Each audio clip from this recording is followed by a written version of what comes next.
يا دكتور هل اسناني محتاجه فينيرز؟ انا عايز اجمل اسناني وعايز الاسنان بتاعتي تبقى شكلها جميل ولونها جميل. انا السؤال ده الصراحه ضده بشكل كبير. الاسنان الطبيعيه مفيش حاجه تعوضها. طبعا الفينيرز لو اتعملت بشكل صح هتبقى جميله جدا، ولكن لو احنا بنقارن ما بين الفينيرز وما بين الاسنان الطبيعيه السليمه اللي مفيش فيها اي مشاكل، لا الاسنان الطبيعيه تكسب طبعا. الفينيرز بقى هل نقدر نستخدمها لاي نوع من الاسنان؟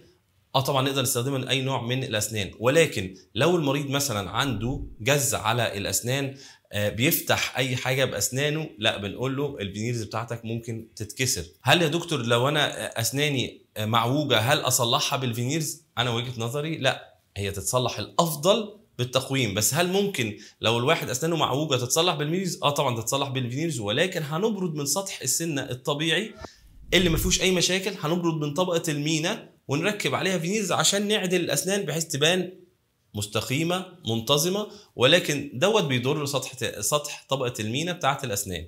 الفينيرز ممكن تتركب لاي حاله، ولكن مش اي حاله هيعيش معاها الفينيرز.